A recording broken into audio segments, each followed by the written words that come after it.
Dwi bob tro yn dweud bod e wedi bod yn wythnos diddorol a brysur yn Strasbourg, ond mae'r wythnos hon wedi bod yn eithriadol a dim ond dimercher yw e heddi.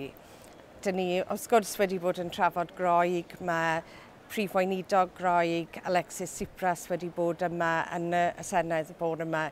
Dyn ni hefyd wedi cael pleidlais pwysig iawn ar TTIP, y cytundeb rhwng yr Undeb Ewropeaidd a'r Unol Daleithiau.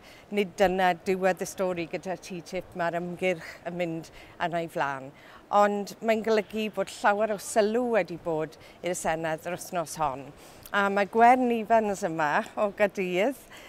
Ti wedi dewis wythnos arbennig iawn i ddod i Strasbourg. Dwi ddim wedi dewis wythnos gwell.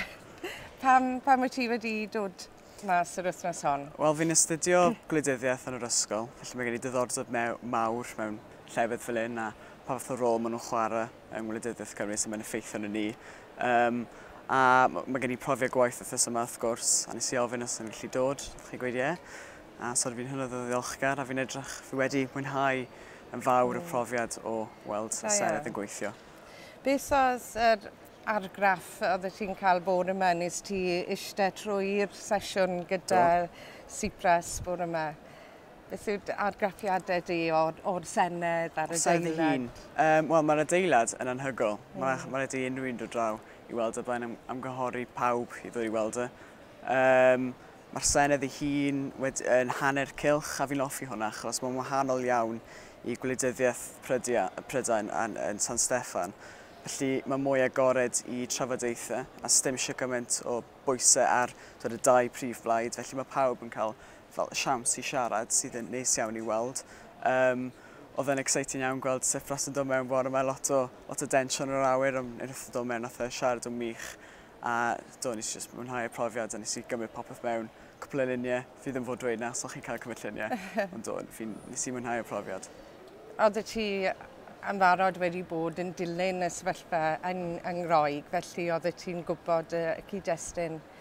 Ac oedd e fel teimlo mwy fel rhan o'r holl ddigwyddiadau sy'n mynd ymlaen i fod yma a i glywed y bobl gwahanol yn siarad. Ie, beth yn ddiddorol achos pa chi'n darllen am y newyddion mawr ar y newyddion dan y Groeg o stwff fel hyn, so chi actually, fel big headlines yn dweud o mae Groeg falle mynd i dynnu mas o fel hyn, so chi'n really tymlo'r cyswll na gyda'r actual digwyddiad.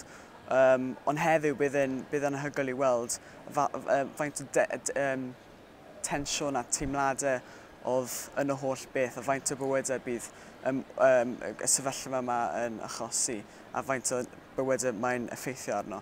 Felly oedd e'n neis gweld teimladau yma yn dod mas a oedd e'n brofiad i weld yn emosiwn yn dod mas a fa mor wahanol yw e i'r wasg ei hun. Felly oedd e'n werth ei brofiadu a blaen dweud i unrhyw un dod i weld gwleidyddiaeth yn fyw achos mae'n go wahanol i beth sy'n cael ei dangos ar y wasg a fi'n credu mae'n bwysig iawn i wneud y pwynt yna.